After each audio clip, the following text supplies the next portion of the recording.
Também gostaria de agradecer algumas empresas que colaboraram e muito para a realização desse projeto. São elas.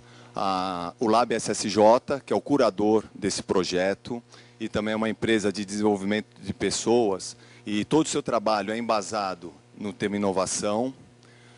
A 3M, cujo tema inovação está totalmente inerente ao nome, à marca da empresa, 3M. A Axia Value Chain, que é uma consultoria que trabalha com bastante propriedade esse tema em seus projetos. A Sony, se a gente olhar, analisar a história, a tradição da Sony, a gente vai ver que todos os seus produtos sempre esteve associado ao tema inovação, e essas empresas colaboraram muito para a realização desse projeto. Antes de passar a palavra efetivamente ao nosso palestrante, gostaria de passar alguns recados para vocês. Que essa palestra vai ser transmitida ao vivo pela internet, no portal da HSM. Por isso eu peço a gentileza de todos vocês para deixarem seus telefones celulares desligados ou no módulo silencioso. E também, se possível, evitem deixar a palestra antes do término. Mais 2 recadinhos que gostaria de passar é que, caso vocês tenham interesse de assistir a próxima palestra, para vocês pegarem, não esquecerem de pegar o convite com as recepcionistas que estão lá na entrada. E também, se possível, preencher a ficha de avaliação, que é muito importante para as próximas palestras, próximas ações que nós vamos realizar. Antes de passar efetivamente a palavra para o nosso palestrante, vou fazer uma breve apresentação dele. O Carlos Bremer, diretor de inovação da Axia Value Chain, cujo tema será Inovando Paradigmas, Pensando Diferente e Transformando Resultados. Carlos, por favor, espaço todo seu. Obrigado. Bom, boa tarde, né? Vou tentar fazer um negócio diferente hoje, que é ficar no meio de vocês andando para lá e para cá, né? Vou tentar conseguir conversar com todo mundo e vocês vão talvez no fim entender o porquê que a gente fez essa divisão. Antes, o que eu vou falar não é sobre esse livro, mas quem quiser ler um livro bacana sobre inovação, eu recomendo esse aqui, ó, De Onde Vêm as Boas Ideias, de Steven Johnson. É um livro muito legal, muito interessante, tá? Eu vou deixar para quem quiser circular, que eu vou até te desmarcar minhas páginas aqui, né? Quem quiser anotar, e acho que está à venda aqui na Livraria Cultura também, tá? Então, o que nós vamos conversar hoje, né? Hoje é uma apresentação meio diferente, porque eu não vou falar sobre soluções prontas, não vou falar sobre nada muito concreto. Muito pelo contrário, eu quero conversar sobre pensamento, né? É quase filosófico o que eu vou tentar fazer aqui, é de evocar o consciente e o inconsciente de vocês, para talvez a partir dele a gente conseguir gerar soluções novas ou diferentes, né? Como a gente comentou aqui, tá? Para começar, então, eu vou pedir para vocês lerem um pouquinho aqui, ó, e pensarem, ó, qual foi ou qual é a sua meta e seu plano ao vir aqui no evento da HSM, o que você fez até agora, como é que você avalia a tua participação, o que falta para você atingir a sua meta e se você está tendo sucesso nesse empreendimento ou nessa participação. Tudo bem? Todo mundo pensando um pouquinho, agora tem que começar a resgatar o pensamento de vocês. Eu vou pegar outro aqui agora, ó. Por que você veio até o HSM? Né? O que você está achando? Né? Com quem que você já dividiu isso que você está fazendo aqui? O que você aprendeu de novo? Né? E se você está valendo a pena, se você está gostando. E como o objetivo aqui é a gente conversar, muito mais do que fazer uma apresentação, pega uma pessoa do lado, escolhe uma dessas duas conjuntos aqui de perguntas e explica o que você está fazendo aqui. Dá o seu nome, sua empresa, escolhe um dos dois e fala o que você está fazendo aqui na HSM. Vamos começar a se conhecer aqui.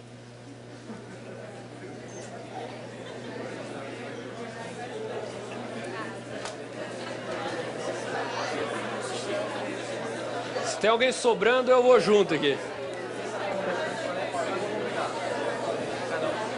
Tem que desligar meu microfone aqui. Prazer. Tudo bem? Tá desligado? Acho que agora tá. Agora você ligou. Não, eu não deixo. É ele que... Deixa eu tirar aqui. Pronto, tirei aqui. Tudo bem? Eu estou vindo agora tentar conversar com um amigo seu, o próprio Carlos, que eu mandei meu material para ele. Eu tive um contato com vocês há um tempo atrás.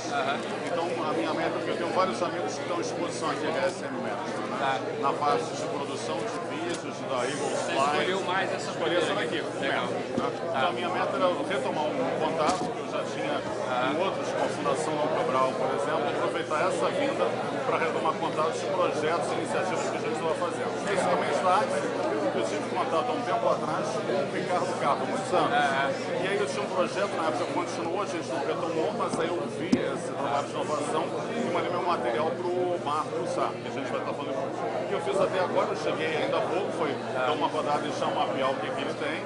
Não tem ainda uma participação para ser avaliada, mas a primeira passada já foi muito legal, muito simpático. O que eu vou fazer para atingir a meta? É me programar, falar com as pessoas que eu vou ter. Se eu estou tendo sucesso, comecei agora, então mas acredito que sim. O meu é me divertir. Eu vim aqui para divulgar, estou no outro. Vim aqui para me divertir. Você está há quanto tempo lá? Eu fundei a Axis, estou há 8 anos, somos sócios, né? Porque a Axis é consulting. Isso. Ele vira velho de 100 quanto? Vou contar um pouquinho aqui, Tá, rapidinho. então não precisa. E agora eu estou compartilhando com todo mundo, principalmente com você, e espero aprender muito aqui. O que você está achando?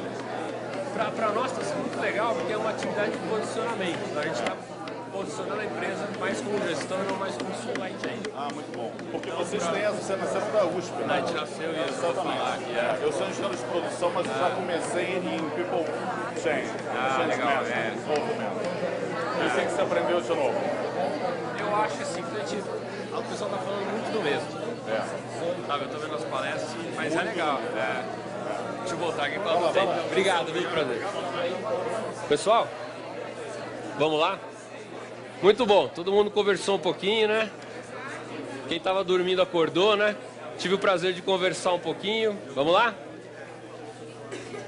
É engraçado, né? Às vezes a gente faz evento fora do Brasil, né? Lá fora você tem que brigar para as pessoas falarem, né? Aqui é para as pessoas pararem de falar, né? Ao contrário. Levanta a mão e agora todo mundo tem que participar. Quem escolheu falar mais de meta e sucesso? Quem escolheu mais essa linha? Quem escolheu mais o porque veio, o que está achando? Todo mundo tem que levantar a mão. A maioria escolheu para cá, tô certo, né? Vocês me ajudam, né? Legal, estamos começando a entender por que nós dividimos em dois, por que nós estamos começando a dividir em dois, e vocês começam a sacar o que eu estou querendo passar para vocês aqui. E eu vou pôr uma provocação, vou pôr 3 perguntas para vocês, né? Por que é que 95% das doações de equipamentos hospitalares para países africanos, e por que eu peguei país africano? Porque é de onde tem estatística da ONU, né? Eles param de funcionar depois de 5 anos. Né? E são bilhões de dólares doados que depois de 5 anos param, não estão mais funcionando. Nós vamos resgatar isso aqui lá para o fim da apresentação. Outra pergunta para vocês. Steve Jobs, está na moda, teria feito o que fez se fosse diretor de inovação da Apple? Se não fosse o empreendedor? Né? Quem quiser falar, pode ir aqui. A gente abriu o bate-papo, né? Tá? A outra, por que é que Steve Jobs e Bill Gates não se formaram? E mesmo assim chegaram onde chegaram? Né? Então são algumas perguntinhas que a gente vai vendo na realidade e vai começando a entender e fazer talvez perguntas diferentes. Meu objetivo aqui, gente, é fazer você sair daqui fazendo perguntas diferentes, tá?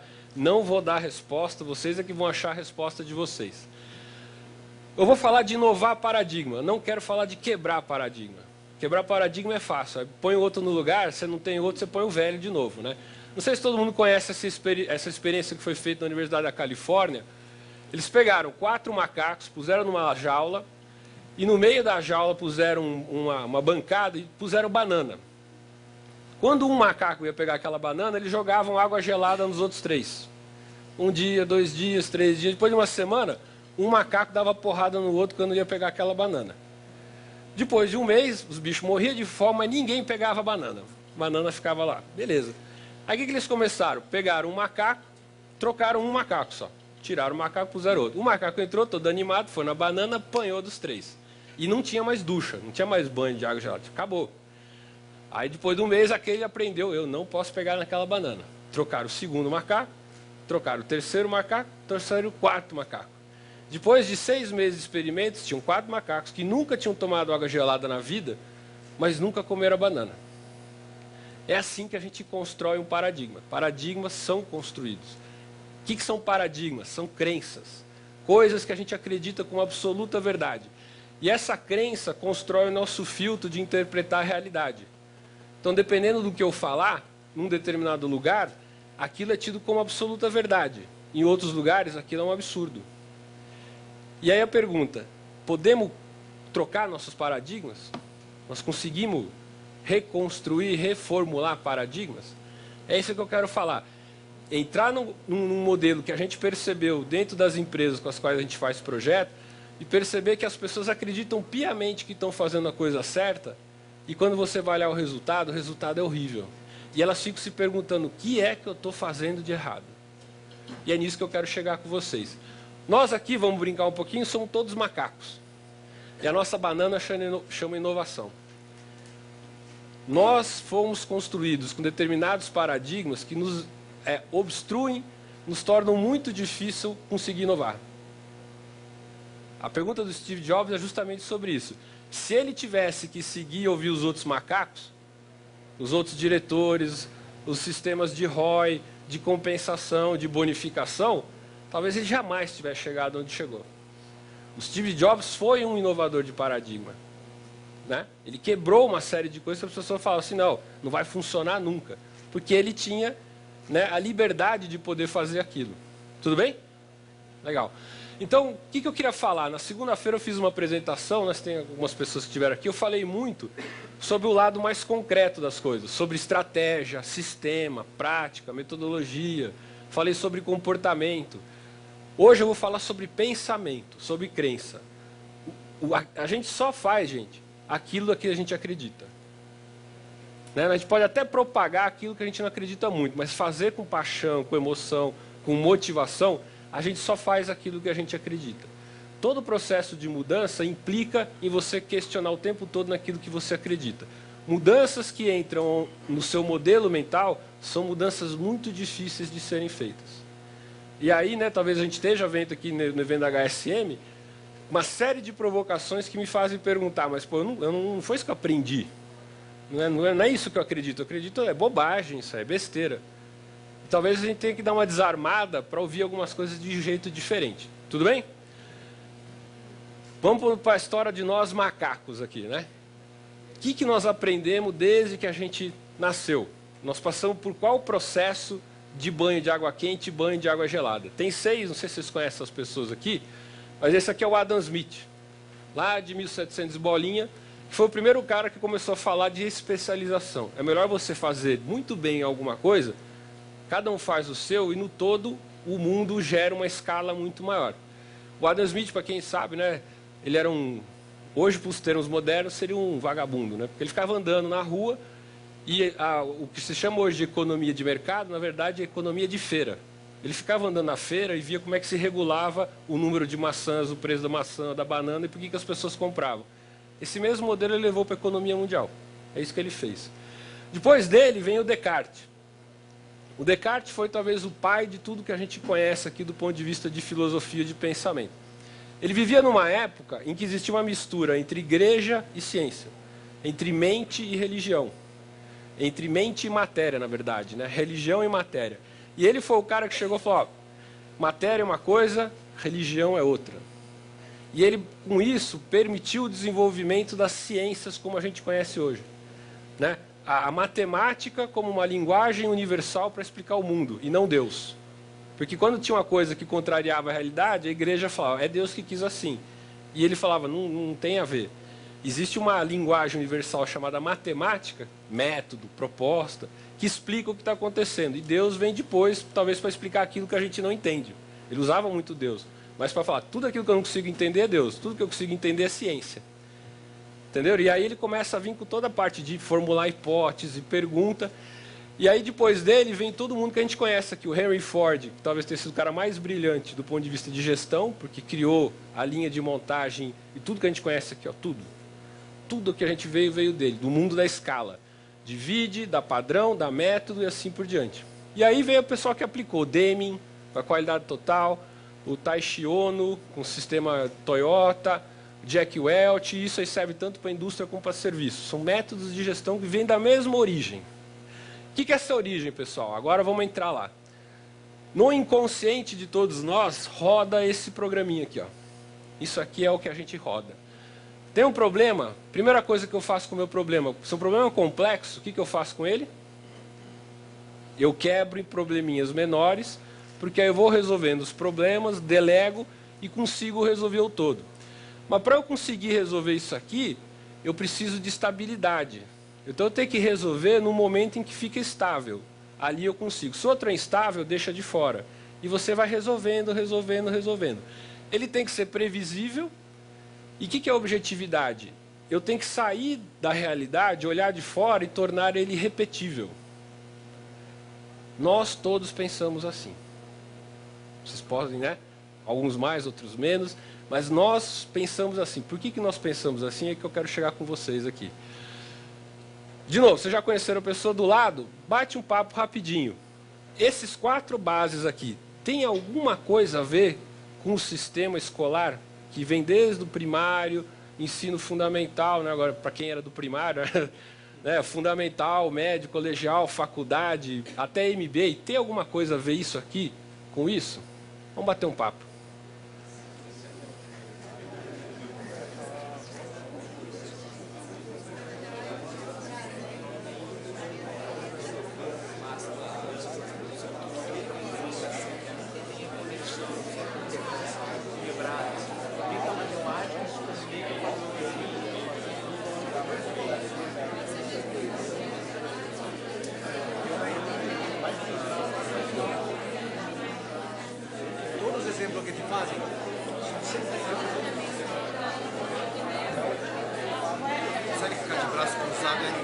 Querem?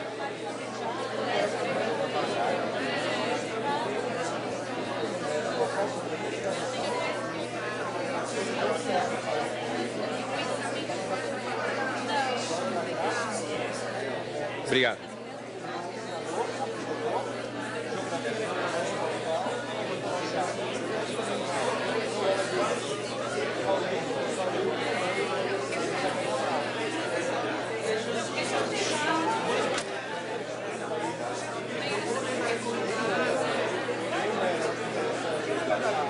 Muito bem, pessoal.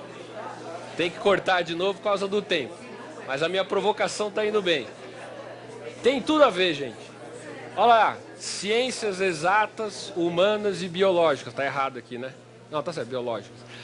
Nós temos disciplinas, professores. Nós temos aulas expositivas. O que é aula expositiva? O professor me ensina, eu ouço. Né? Ele é o pai da história, eu não vou na realidade, eu saio da realidade e aprendo numa escola. Eu não vou na vida real aprender. Né? Programas mínimos, eu tenho que ter um currículo mínimo, eu preciso de estabilidade, eu preciso de previsibilidade, eu preciso de nota.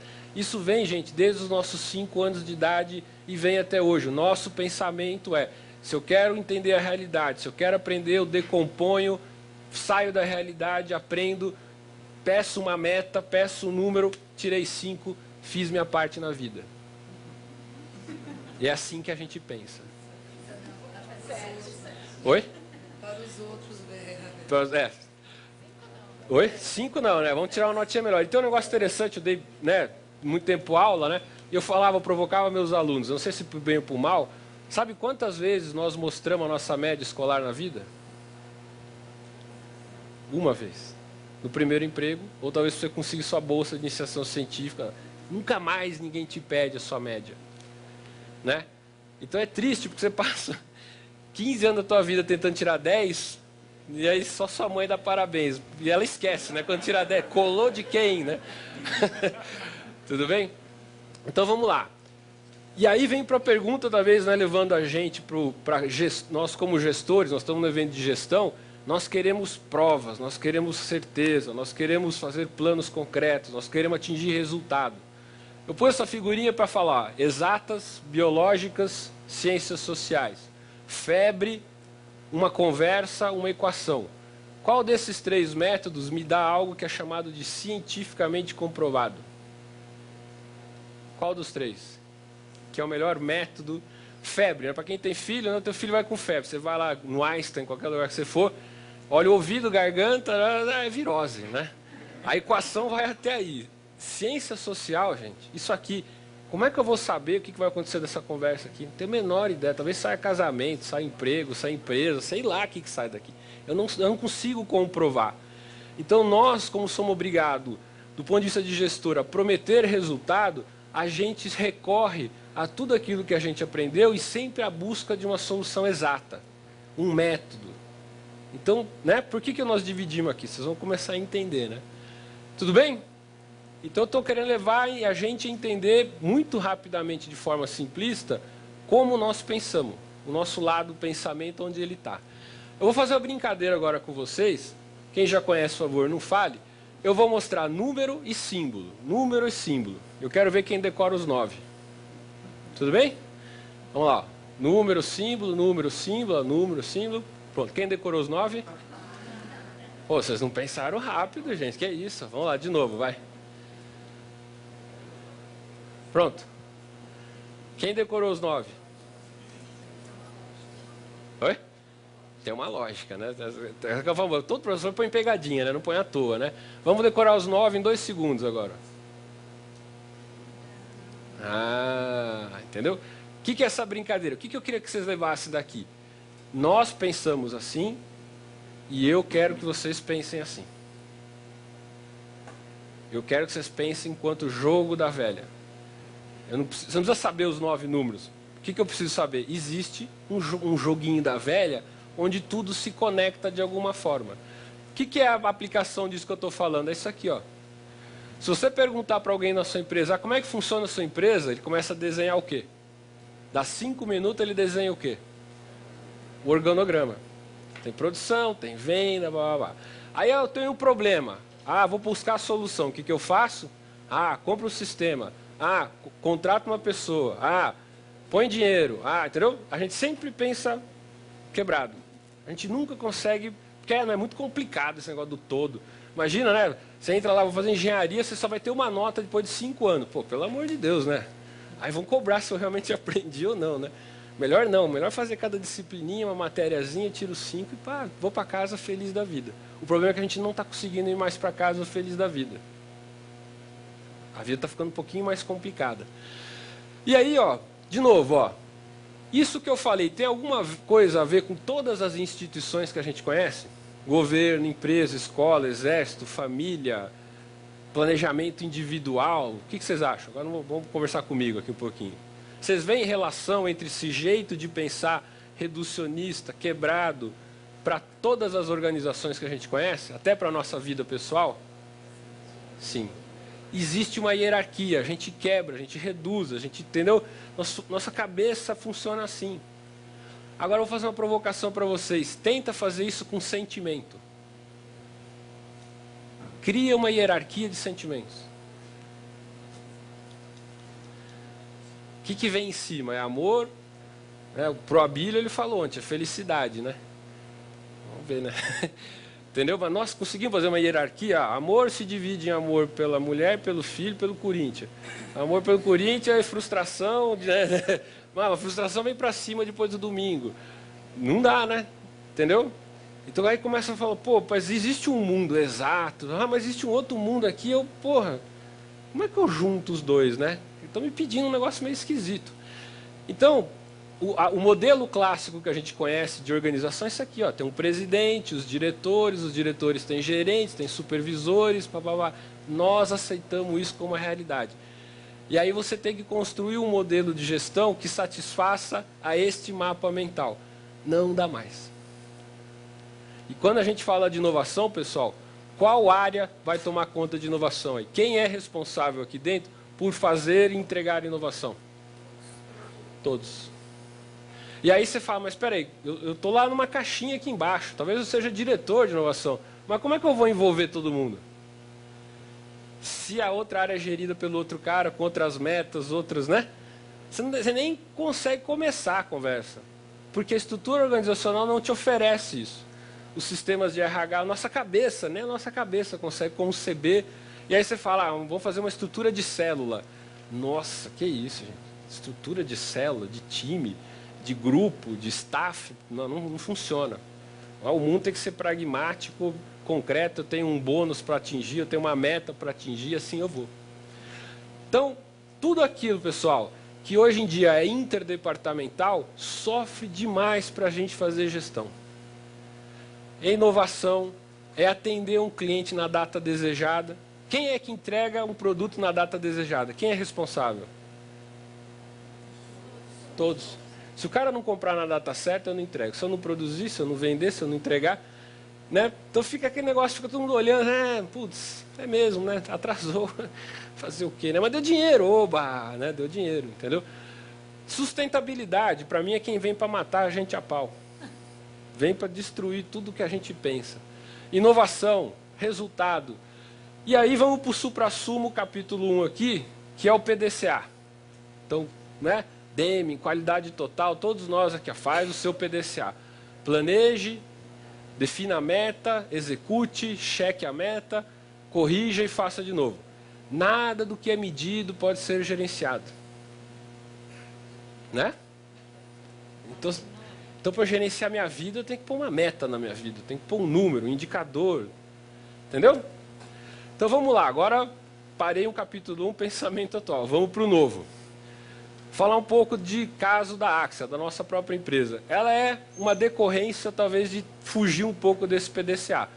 3 sócios fundadores, cada um com uma história diferente. Eu, carreira acadêmica, professor da USP, pós-doutorado, o Plínio, que está aqui, carreira também corporativa, foi para a SAP, para a ITU, software, venda. E o terceiro sócio, o Cato, consultor a vida inteira, Price, montou uma empresa, foi vendida para a Deloitte. Em 98 a gente se juntou, fez um projeto conjunto. Uso do SAP, do sistema SAP integrado, para quem não conhece, tipo TOTUS, Oracle e tal, em pesquisa e ensino. E em 2000 a gente ganhou o prêmio de melhor pesquisa nas Américas. Está aqui um cheque de $100 mil, né? Está o vice-reitor da USP com o cheque, eu estou com o troféu, óbvio, né? E aí, né? Passamos. Aí a pergunta de pesquisa era o mais incrível, gente, era o boom da internet. Por que as implementações de um sistema integrado não integravam a empresa? Né? A própria empresa que vendia sistema integrado fala, tenta descobrir por que né, todo mundo está usando, mas todo mundo fala, eu continuo usando o meu Excel, eu continuo usando o sistema paralelo porque eu não integrei. E aí nós passamos o ano 2000 inteiro estudando isso, que virou a Axia. Em 2003 a gente resolveu se juntar e montar uma empresa, porque a gente achava assim, todos nós, por motivos históricos, individuais, pensávamos como o jogo da velha. A gente não conseguia mais pensar separado. Porque a gente viu, o problema não está numa área, não está em TI. O problema está na gestão como um todo. Então, como é que eu crio uma metodologia de gestão, de transformação que fala do todo? Isso é que a gente tem feito. Né? Qual que é a decorrência? Esta empresa hoje tem 140 pessoas, tem escritório dos Estados Unidos, depois, quer dizer, não é um problema nem brasileiro, é um problema global, tá? Que está lá em Atlanta, levando a mesma coisa para todo mundo. Não vou falar da empresa, não é meu objetivo aqui, né? Mas assim, é o que, hoje, todo o trabalho nosso de transformação sempre olha 7 coisas. Eu não aceito fazer nenhum trabalho que não deixe de olhar 7 coisas. Visão compartilhada, o que as pessoas diferentes querem com aquela mudança, os indicadores e metas atuais, a estratégia para evoluir para o ponto B. Né? Então, eu tenho uma visão, põe todo mundo olhando igual, aí sim, agora eu posso fazer uma estratégia e ver se as metas estão em conflito ou não.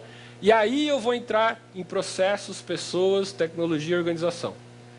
Geralmente as consultorias falam processo, pessoa, tecnologia, mas quem muda é tecnologia. Tecnologia é o mais caro, mas é o mais fácil de mudar. Eu entro aqui agora, eu mudo meu PowerPoint, resolvi. Se eu mudo as pessoas, é um negócio totalmente diferente. E quando a gente fala de trabalhar junto, nós não fomos, outra coisa que eu esqueci de falar para vocês no sistema de ensino. As provas são individuais ou em grupo? Individuais. Então nós somos sempre levados a pensar individualmente. Até a aula particular é em grupo, né? É sozinho, quer dizer. A aula particular, agora você vai aprender que você está sozinho só com a professora. Erro crasso. Não se aprende sozinho. Você só aprende porque tem outra pessoa. Então não é aula particular, é aula em dupla. Entendeu? Então vamos lá. Então essa é toda a metodologia de transformação que gera novos indicadores e metas. E esse é o modelo de gestão. Então repara, é só uma referência. Tem todas as áreas, mas a gestão, pessoal, é cadeia, é cross. Entendeu? Então, continua existindo os departamentos, mas a gestão não é mais isolada, é todo mundo junto. As metas são conjuntas, as reuniões pressupõem a participação de cada área, assim por diante. Também não vou ficar explicando para vocês, quem quiser a gente conversa, mas isso aqui é decorrência do pensamento diferente, deu nisso aqui. Que algumas empresas estão adotando, né? Tem a gente aqui que está usando isso aqui. E o mais legal, pessoal, é quando a gente explica para as empresas o que a gente está fazendo, eles dão nomes. E esses são alguns nomes dos projetos. Oxigênio, porque o dono da empresa falou, agora nós vamos respirar, né? Porque todo mundo, todo fim do mês, ficava lá chorando, reclamando, agora vamos ver se a gente respira. Projeto Oxigênio. Integrar, conectar, lógica, fluir. Então as pessoas entendem, agora chegou a hora da gente, né, deixar as coisas acontecendo, não ficar cada um no seu quadrado preso lá dentro. Tudo bem até aqui? Então vamos lá. Vamos agora inovar paradigma. Tentei quebrar um pouquinho do PDCA, do pensamento funcional e assim por diante. Eu vou propor para vocês, isso aqui é uma estratificação de como eu acho que a gente pensa, e quando a gente vai nos projetos, nos clientes, eu olho eles começam a pensar assim também. Então, para fim didático, eu criei um ciclo aí parecido com o PDCA, chamado PCRC. E eu vou pedir para vocês entrarem nesse ciclo aqui. E eu vou complementar o PDCA com esse ciclo. Começa aqui, ó, com propósito, não começa com plano. Porque quando eu faço um plano objetivo, um plano do qual as pessoas não participam, não se apaixonam, não compram, o que eu tenho que construir para ele fazer o meu plano? Porque é o meu plano, é o plano da diretoria, o plano da estratégia. O que eu tenho que construir lá no RH para o cara fazer o plano? Vamos ver quem aqui. Pensa lá, o que eu faço para o cara fazer o que eu quero? Oi? Material humano, né? Mas para esse material humano eu faço o quê? Eu dou incentivo, eu dou um prêmio, eu dou um bônus. Então, a minha relação não é mais uma relação de compromisso, é uma relação de troca, baseada em dinheiro. Então, você vai fazer o meu plano, porque eu vou te dar uma nota 8, você passa de ano, você ganha um prêmio. Você tirar 10, você ganha um prêmio maior ainda. E o que acontece? Empresas de sucesso, pessoal, elas, antes de mais nada, elas têm muito claro isso aqui, ó, o meu propósito. Por que é que vocês escolheram falar talvez mais do lado direito do que do lado esquerdo? O lado esquerdo, pessoal, é o nosso PDCA, é meta, é objetivo, é assim por diante. O lado direito é o lado mais humano. Ali eu me identifico mais, eu gosto mais de falar disso do que falar daquilo. Só que eu fui treinado para falar daquilo e a gente começa a ficar num conflito enorme. Então, né, pense sempre, se eu estou fazendo um plano, qual o meu propósito? E explica para as pessoas qual o propósito. Convide elas para falar do propósito do seu plano, da sua meta. Não torne a meta uma coisa fria. Quando você ouve aqui o pessoal falar de liderança, liderança é isso, é pegar número em um plano concreto e transformar numa coisa que todo mundo se apaixona. O líder não é mais um gestor, é um cara que envolve as pessoas para fazer o que ele quer. Esse propósito, ao invés de eu levar para uma área e fechar, eu vou fazer o contrário agora, eu vou abrir. Eu vou levar ela para um contexto. Eu vou falar do meu propósito dentro daquele ambiente para onde eu estou indo. Por que fusões dão tanto problema? Por que melhores práticas às vezes não funcionam? Por que um sistema integrado funciona numa empresa e não funciona na outra? Quem viu ontem, por que a mesma empresa que vende o mesmo produto, uma tem sucesso, outra não tem? Porque são contextos diferentes, são pessoas diferentes, ambientes diferentes, assim por diante. Fiz o contexto, não fecha, abre, vai no contexto e cria uma rede. Torne-se subjetivo, não se torne objetivo, não fuja da realidade, entre nela, converse com as pessoas, vai lá na rede e abre. E aí, por fim, essa rede vai gerar um conhecimento que valida a sua prática, ou invalida ou cria uma prática, um propósito, ou cria um novo. Então, a Axia hoje são 4 empresas. De um propósito, tinha um plano, entendeu? Então, a gente ficava sempre nessa concreto, não concreto, qualitativo, quantitativo. Um lado, outro lado. E a gente sempre foi treinado a olhar de um lado. A própria sala de aula, gente, é um lado. Entendeu? Existe sempre um lado da verdade, o lado da razão, o lado da emoção. Qualidade de vida não é trabalho, é fora do trabalho. Não faz mais sentido falar disso. A gente não consegue mais satisfazer as coisas. Então vamos lá. Ó. Quando eu falo então de propósito, eu estou querendo trazer para dentro uma série de coisas que a gente fala, mas não consegue integrar no nosso sistema de gestão. Missão, visão, valores, razão de ser, comunicação e assim por diante. O meu plano tem que ter paixão. Se ele não tem paixão, ele vira uma relação de execução pura. E a gente tem que aprender. Quem de nós aprendeu a dar propósito e a comunicar propósito na sala de aula? Ninguém. A gente tem que fazer tudo isso sozinho. E aí, antes de falar de contexto, eu queria fazer essa brincadeira com vocês aqui. Ó. Quem conhece, né, Tem caneta aí, eu queria que vocês desenhassem, inclusive. Alguém levantasse, só que eu fiz alto demais, agora que eu vi, né? Eu queria que vocês juntassem todos esses pontos com 4 retas só. Quem consegue juntar todos os pontos, 4 retas sem tirar a caneta da lousa, é óbvio, né? Quem que...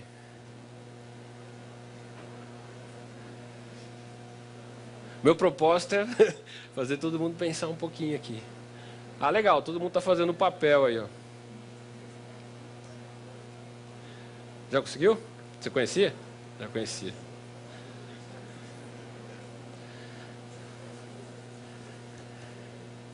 Quem quiser eu pego uma devassa, trago para cá, né? Dá uma ajudadinha, né? Facilita, né?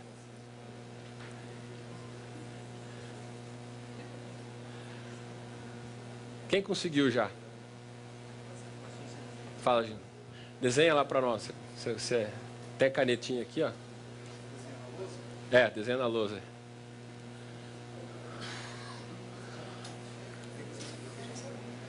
Olha lá. Vamos participar, vamos dividir, vamos, né? Vamos criar rede. Você alcança aí? Faz desenho embaixo, faz embaixo, Isso. Uma versão para seres humanos, não para gigantes, né? Vocês viram, o meu propósito foi nobre, mas não deu muito certo, né?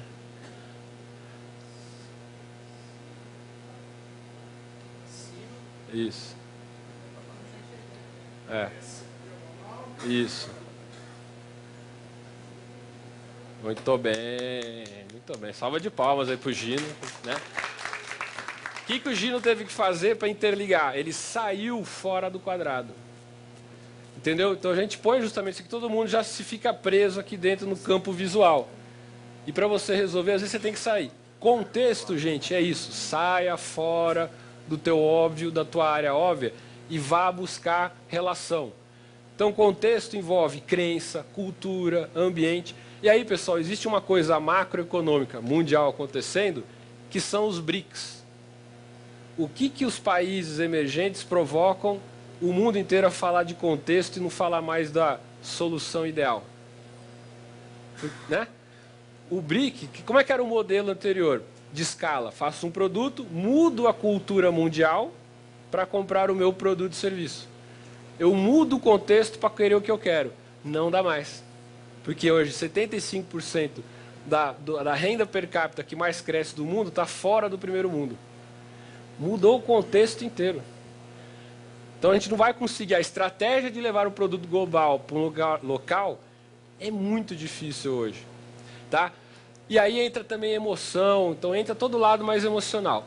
E aí você faz o quê? Abre esse propósito nesse contexto para uma rede. E aí vem outra coisa que a gente fala e não consegue entrar na gestão. Web, rede, relacionamento, desenvolvimento organizacional, engajamento, compartilhamento. São coisas diferentes. Nós não fomos ensinados a chegar numa sala de aula. Agora pega esse conteúdo, vai lá na realidade, conversa com a realidade e tenta, né? Pessoal, não sei quem fez engenharia aqui, eu vou contar uma que o engenheiro entende melhor. Eu tive aula de álgebra linear. Eu aprendi dimensão 25. Eu até falo, eu não consigo nem entender 3 dimensões, né? Como é que eu vou falar de dimensão 25? Para mim é aquela coisa mais absurda do mundo. Não existe nem quarta dimensão, vai existir dimensão 25. Até que um dia um cara chegou para mim e falou, sabe por que o Laplace, que é o cara que bolou esse negócio, fez? Por que ele percebeu que na dimensão que ele estava, ele não conseguia resolver o problema? Ele criou uma outra dimensão onde ele conseguia resolver o problema e transportava para lá. Eu falei, por que o professor nunca me falou isso, né? Falava na primeira aula, até entendia porque o cara bolou dimensão 25, né? É isso, sai né? E vai na realidade para explicar para as pessoas o que está acontecendo. Fiz a rede, gente, aí é conhecimento. São organizações que aprendem. Você não aprende indo para a tua mesa e ficar sentado fazendo sozinho. Esquece. Aprender é compartilhar, é dividir. E aí, quando você abre a rede, ela vai gerar um conhecimento muito maior daquilo que você esperava. E esse conhecimento fecha o propósito ou não? O que tem a ver esse ciclo com inovação? Por que nós estamos aqui no espaço de inovação? Inovar não é eureka. Inovar é uma emergência de uma série de coisas que acontecem até que alguém, né, põe o ovo em pé. Mas assim, a galinha teve que pôr o ovo, alguém teve que fazer a mesa, entendeu? Então a inovação sai muito mais desse ciclo do que o PDCA. Por isso que eu pus a banana que nem inovação. Se a gente continuar pensando enquanto PDCA, nós vamos sofrer muito para inovar. Então a gente tem que fazer os dois lados ao mesmo tempo. Então, qual que é a proposta que eu queria levar para vocês para casa? É fazer isso aqui, ó. Isso aqui, gente, a gente já conhece muito bem. Eu não preciso explicar para vocês. Expandam o pensamento de vocês para cá, ó. Façam isso aqui, ó. Toda vez que você tiver um problema, faz com a mão assim, ó. Deixa eu sair de onde eu tô e deixa eu pensar o propósito do que eu estou fazendo, onde eu tô, olhe em volta. Cria uma rede para discutir com você. Por que eu pedi para vocês conversarem com o cara do lado? Para vocês criarem uma rede, para conversar, bate-papo. Né? Infelizmente as organizações agora, né, bate-papo é ruim. Não é ruim, gente, é o contrário. Quantos de vocês não viveram na vida que tiveram uma melhor ideia no café, no churrasco, né, fora da reunião do que lá na reunião? As organizações só nos fornecem fóruns fechados. Ela inibe a conversa. E inovar é conversar, é ir para fora do contexto, entendeu? E é isso que eu estou falando. Então não é substituir, é sempre um lado e outro. O PDCA sempre vai existir. Eu preciso de escala, eu preciso de exatidão. Agora nós temos que nos desafiarmos para olhar o outro lado com a mesma ciência, digamos assim, do que a gente olhava para o lado de cá. Para quem quer ler um livro desafiador, leia um livro, não, o nome é até chato, né, do Michael Jackson. É um professor inglês. Depois quem quiser chama Creative Holism. Holismo criativo. Ele pega todos os métodos tradicionais de gestão, critica e dá novos, que são nomes totalmente diferentes. Esqueci de falar um negócio importante. Quem pegou o Descartes, qual ciência, pessoal, disciplina, que propôs se explicar o mundo? Foi a física. A física pegou a matemática e falou, eu vou explicar a origem do universo, eu vou explicar a movimentação dos planetas, eu vou explicar tudo pela matemática. Até a hora que eles chegaram num ponto que eles não conseguiram explicar tudo. Aí eles bolaram o quê? Física quântica. Chegaram a uma formulação que não existe realidade. Tudo é subjetivo. Então a própria física já provou que esse pensamento aqui ele nos leva e nos ajuda muito até um ponto. De um ponto em diante, gente, se eu não pensar diferente, eu não saio do lugar. Então, ó, eu trouxe um caso prático para vocês entenderem do que eu estou falando. Por isso que eu falei lá dos equipamentos hospitalares. Um pessoal pegou e falou, para de ficar pensando em manutenção, vamos lá na África, né? Vamos levar o nosso propósito, que é esquentar os bebês, e vamos falar lá na África, nos países que estão com problema. E eles foram lá, discutiram, até que uma pessoa, uma enfermeira, falou, olha, existe um produto que vem do primeiro mundo e que dura 20, 30 anos. Aí o pessoal, que produto que é esse? Vamos ver quem aqui. Carro importado. Não, lá no caso lá do país era Toyota. Fala, é verdade, Toyota é 100% importado e dura 20, 30 anos. O que eles fizeram? Criaram uma rede Toyota, concessionárias e mecânicos. E daí nasceu o quê? Uma incubadora 100% com peças de carro Toyota. Né? E que resolve o problema. Entenderam o que eu estou... Né? Então, esse ciclo, gente, ele te abre um mundo de possibilidades, mas desafia pra caramba. Porque o outro aqui, vamos criar um sistema de manutenção, vamos importar, né? Vamos fazer um frete aéreo por doação para levar o mecânico para o hospital. Acabou. Faz com peça lá de Toyota e resolvemos o problema. E está funcionando, gente. By the way, está lá funcionando, tá? Então, eu ia fazer um exercício aqui com vocês, mas pelo tempo, né, eu não vou ter tempo. Porque eu queria que vocês levantassem, escrevessem aqui, ó, de cada lado, o que você vê quando eu estou falando dessa dualidade? O que é um lado que você sabe muito bem e qual que é o oposto?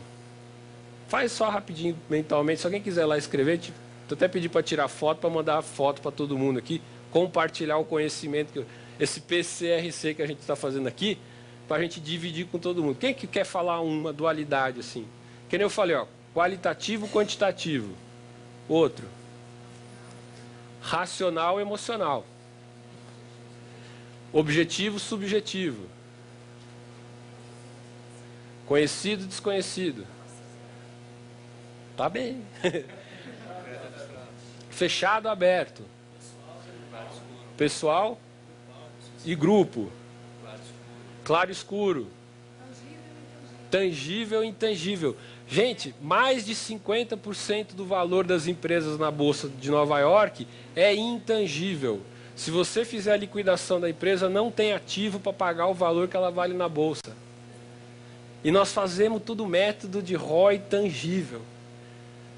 E por que ninguém cria outro? Porque ninguém consegue entender que tem que pensar diferente. Por isso que eu estou falando que sustentabilidade bota em xeque. Vai fazer ROI de projeto de sustentabilidade. Ninguém quer fazer, porque é despesa. Ninguém vê o intangível de bem para a sociedade e assim por diante. Quem mais? Masculino e feminino. Tácito e explícito. Não está lá, ó. Explícito e tácito, quantitativo e qualitativo, técnico e argumentativo, razão e emoção, orçamento, missão e visão, isenção e compromisso, contrato e confiança, subordinação e participação, TI e RH. Eu vou mostrar para vocês. Pus de propósito aqui. São dois lados da mesma moeda, gente. E a gente não consegue ver. Tá? E aí até pôs umas provocaçõezinhas. A Marge Simpson. Para onde ela vai? Repara que toda a história tem esse dual. O americano é que juntou num só. O super-homem faz tudo. O japonês já não, fez Power Ranger. E o mundo é Power Ranger, não é mais super-homem. Não tem super-homem para resolver o que a gente está querendo. Então a Marge é a razão da família, papá, né? E o Homer é o lado da emoção. O Bip e o Coiote. Para quem quer ver uma pesquisa sobre cultura sensacional, lê Alfredo Berens. Ele pegou e foi para todos os países da América Latina e perguntou: você torce pelo Bip ou pelo Coiote? E esse foi o método de pesquisa dele. Case de sucesso de Harvard. Por quê, gente? Ó, o Bip é o lado de lá, o Coiote é o lado de lá. Países com estrutura educacional muito forte torcem para o Coiote. Porque mesmo que ele não pega o Bip, ele faz plano, ele se esforça, ele trabalha, papá. Países latinos mais puros torcem para o Bip, que é o malandro, que dá um jeito, dá uma avó, dá um balão no cara, entendeu? É verdade, gente, vocês dão risada, mas é verdade. Na empresa, vocês não conhecem os coiotes e os Bip? Então, na sala de aula tem os coiotes e tem os Bip. Dunga aqui, quem que é o outro lado?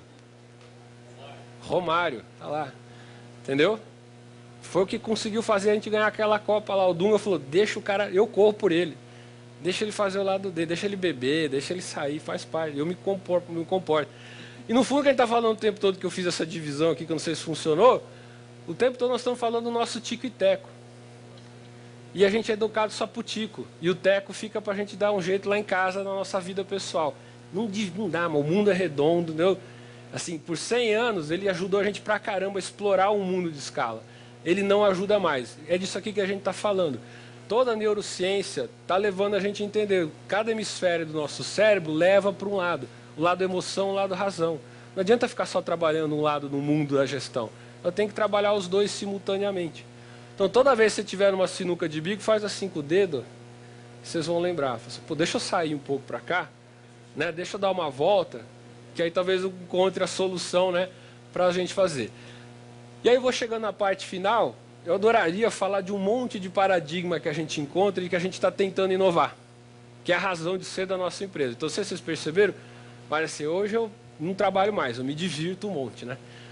Eu adoro o que eu faço e esses desafios tem um monte. Vai desde desdobramento estratégico. Como é que é desdobramento hoje? Faz a estratégia, a diretoria conversa, faz um business plan e desdobra. Meta. Aí o diretor tem um bônus para aquela meta e a estratégia não é mais da empresa, é dele. E aí ele sai correndo fazendo a meta dele, jura que está fazendo tudo certo. Minha avó chamava isso de mapa do inferno. O caminho do inferno é pavimentado de boas intenções. Então você jura que você está fazendo o seu trabalho certinho, quando você vai olhar a empresa, aí tem um bacana para vocês lembrarem. Eu chego e faço assim, ó, compro um SAP, um Oracle, boto lá um sistema MRP, não sei se vocês conhecem, mas MRP desdobra. Um carro vai 5 pneus. Para eu vender 1000 carros, eu tenho que fazer 5.000 pneus. É basicamente isso. Por que é tão difícil fazer esse negócio funcionar? Não é nem conta de vezes e dividir, é só mais e menos. É porque eu boto lá, tem que vender 100 carros, mas se o vendedor vender 200, ele ganha o quê? Ele ganha um prêmio ou ele é punido? Ele ganha um prêmio. Então, todo mundo está comprando e produzindo para 100, só que tem um monte de gente tentando vender 200. Não faz sentido, do ponto de vista racional, né? Entendeu? Então, esse sistema que a gente está trabalhando hoje. Como a gente calcula a viabilidade econômica? Steve Jobs jamais teria feito, se tivesse feito planilha de ROI do jeito que as organizações pedem. Ótimo local, como a gente compensa e bonifica as pessoas. Eu vou falar de 2 aqui rapidamente, só para vocês entenderem. Processo. Processo, gente. A gente aprendeu a desenhar processo com caixinha, setinha, caixinha, setinha, caixinha, setinha. Isso é o lado explícito de um processo. Só que o processo tem gente. Você não consegue desenhar todas as caixinhas e setinhas que a realidade tem. Você redesenha algumas. No meio, quando alguma coisa sai fora do normal, você tem que conversar. Bate-papo. Então, no fundo, gente, um processo de negócio de uma empresa, quando vai do começo ao fim, ele é uma agregação de conhecimento. Algumas pessoas conhecem o fornecedor, compram, entregam, produzem, ou se ela fazem serviço, põem o dinheiro no caixa. É sempre gente que conhece alguma coisa e passa para o outro. Só que a gente, ó, pela nossa educação, a gente só fala do explícito. Então a gente nunca fecha o loop do conhecimento. A gente não sabe socializar conhecimento. As organizações não dão opção de socialização. Eles falavam, reunião demais é ruim. Tudo bem, tem reunião que não é produtiva, mas tem coisa que eu tenho que fazer. E aí, pessoal, o que acontece na realidade das empresas? A área de TI fica falando do explícito e a área de RH fica tentando falar do lado de socialização do conhecimento. E um não fala com o outro. E são os 2 lados da mesma moeda. Os 2 trabalham com o conhecimento. Um dentro de pacotes e o outro em gente. Mas são a mesma coisa. Entra computador, vai gente, bota para o computador, vai para a gente, e a gente não consegue ver isso como uma coisa só. Então, por exemplo, uma proposta que poderia sair dessa sala, TI e RH são a mesma coisa a partir de hoje. Por que não? 2 trabalham com conhecimento. São a mesma coisa. Outra coisa, então, aqui, né, que é a ideia. A outra, que é essa que eu queria que vocês levassem para casa. Essa vez é a que mais me impacta hoje. Eu sinto, entre várias dificuldades de falar de gestão integrada, gestão de cadeia como um todo, muita dificuldade de falar com quase todo mundo, com exceção do presidente, que enxerga o todo. E talvez a área que tenha mais problema é o RH. O RH é o que tem maior dificuldade de fazer a conexão dele com o negócio. Até porque a formação dele é mais humana, então ele não tem aquele linguajar do mundo do negócio. O próprio negócio olha o RH como uma coisa meio isolada. Ah, põe lá, contrata, retém talento, mas e a cultura para fazer o negócio rodar? Entendeu? Como é que eu gerencio crenças, valores, motivação e assim por diante? E aí tem esse cara aqui, que ele é da antroposofia, e ele fala um negócio brilhante. As pessoas não pertencem a empresas. Eles não se relacionam com uma organização. Pessoas se relacionam em grupos. Isso vem do mundo da caverna. Nós nos relacionamos em pequenos grupos. Eu não consigo me relacionar com 30 pessoas. Eu me relaciono com 5, 7, 10 talvez. E aí quando você para pensar, as empresas oferecem que grupo formal para as pessoas conversarem? Entendeu o que ela fala assim? Aqui está o seu grupo. Que grupo é esse? Os departamentos. Então eu só consigo conversar sobre a minha função. Eu nunca consigo conversar sobre algo fora da minha função. Então tudo aquilo que depende de interdepartamento é muito informal. Eu tenho que ir lá, ter vontade própria e conversar com o cara da outra área para poder resolver o problema. Só que isso não entra na minha avaliação. Se bobear, entra pelo contrário. Não é medido, não é recompensado. Então o que as empresas precisavam fazer, né, e aí está aqui, não posso por causa de tempo, mas assim, é isso aqui, ó, desculpa. Né, os grupos que a gente oferece para as empresas, para as pessoas, são só grupos funcionais. É que nem você fez engenharia, você só vai estudar coisa técnica. É um absurdo. Porque o mundo que ele vai viver não é só técnico. Assim como o mundo biológico não é só biológico. Assim como a ciência humana não é só humana mais. Como é que você vai pegar um sociólogo e falar de web? Entendeu? Ele vai fazer uma interpretação torta da realidade. Então a gente está numa sinuca de bico toda vez que a gente entra naquele mundo de pensamento PDCA e não expande ela para fora, sai para fora. E talvez uma alternativa para as empresas sejam criar grupogramas. Grupos interdepartamentais junto com grupos departamentais funcionais. Entendeu? Oferecer um leque diferente de grupo. O que é um funil de inovação? Funil de inovação nada mais é do que formalizar grupos abertos de inovação para que as pessoas consigam participar. Isso vai servir para sustentabilidade, serve para atendimento ao cliente, tudo aquilo que é interdepartamental. Então a gente também poderia sair daqui e falar, ó, mata o organograma e vamos criar o grupograma. A diretoria é um grupo. Se você parar para pensar, a diretoria é um grupo interdepartamental. Por que para baixo não pode ser? Tudo bem? Então, ó, estou acabando aqui, só para provocar, para quem ainda fala, putz, o cara está muito pessimista, que o mundo vai mudar, não, vai demorar 100 anos. Isso aqui, ó, pessoal, é um estudo da ONU que mostra como é que da onde vinha a energia da humanidade. Então, né, era madeira, virou carvão, depois petróleo e está acabando. Os historiadores falam, a cada troca do modelo de energia, a sociedade mudou. Sociedade rural para a sociedade urbana, urbana para o mundo em escala, e nós estamos no meio da troca de energia não renovável para energia renovável. E a energia renovável, ela tem uma coisa lá dentro que vai fazer o... O que é? A energia renovável é o quê? Eu faço energia, uso e renovo. Todo mundo vai começar a pensar em ciclos, em círculo. A China já chamou, corporação circular. E aí está aqui, ó. O modelo que está sendo seguido, que chama simbiose industrial ou ecologia industrial, ó, antigamente eu tinha recursos ilimitados, gerava desperdício ilimitado, e nós estamos indo para um modelo, gente, onde tudo vai fechar. Vai entrar energia renovável e todos os produtos que eu gero de externalidade, seja ambiental ou social, vão ter que virar input de outra coisa.